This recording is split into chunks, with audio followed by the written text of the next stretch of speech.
Note कांड में घिरे जस्टिस यशवंत वर्मा की मुश्किलें लगातार बढ़ती ही जा रही।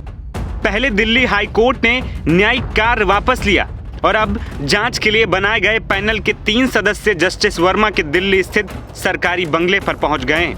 सुप्रीम कोर्ट द्वारा नियुक्त आंतरिक समिति के न्यायमूर्ति यशवंत वर्मा से जुड़े नकदी विवाद की जांच शुरू कर चुके हैं। जांच कमेटी के तीनों सदस्य मंगलवार दोपहर 1 बजे उनके आवास पहुंचे और करीब 45 मिनट तक वहां जांच की और उसके बाद वहां से रवाना हो गए।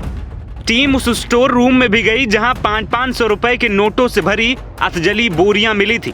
जांच टीम में पंजाब के हरियाणा हाई कोर्ट के चीफ जस्टिस शील नागू, हिमाचल प्रदेश के हाई कोर्ट के चीफ जस्टिस GS संधवालिया और कर्नाटक हाई कोर्ट के जस्टिस अनु शिवरामन शामिल हैं। इससे पहले 24 मार्च को सुप्रीम कोर्ट कोलेजियम ने जस्टिस वर्मा को उनके पेरेंट कोर्ट यानी कि इलाहाबाद हाई कोर्ट वापस ट्रांसफर करने की सिफारिश का प्रस्ताव जारी किया था।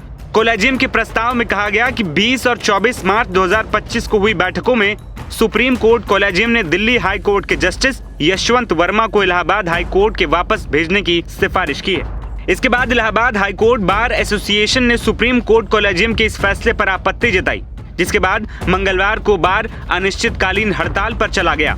वकीलों की मांग है कि जज साहब पर कार्रवाई की जाए। ट्रांसफर हम टूथ एंड नेल अपोज कर रहे हैं, इनका ट्रांसफर यहाँ नहीं होना चाहिए।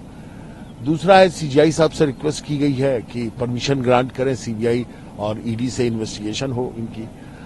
तीसरा है कि इनके सारे जजमेंट्स की स्क्रूटनी की जाए, इनके टेन्योर में जो भी जजमेंट्स दिए गए हैं, जिससे कि पब्लिक कॉन्फिडेंस दोबारा रीगेन हो सके, एक ऐसा सिग्नल जाए जनता में, जनता का विश्वास न्यायालय पे और बढ़े। ये अंकल जज सिंड्रोम के खिलाफ भी आवाज उठाई हम लोगों ने कि जो जजेस यहाँ पर हैं और यदि उनके परिवार का कोई यहाँ प्रैक्टिस करता है तो दे शुड बी ट्रांसफर्ड, यहाँ से वापस जाएं।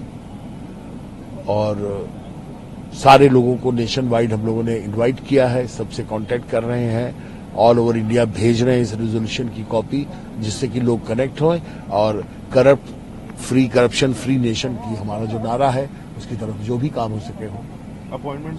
अपॉइंटमेंट सिस्टम पे भी हम लोगों ने चैलेंज किया है कि कोलिजियम सिस्टम पे हमारा विश्वास नहीं है, इसलिए फेयर ट्रांसपेरेंट सिस्टम हो जिसमें सभी सक्षम जो काबिल लोग हैं उनको फ्रस्ट्रेशन ना हो, उनको मौका मिले। कोलिजियम सिस्टम फेयर नहीं है, ट्रांसपेरेंट नहीं।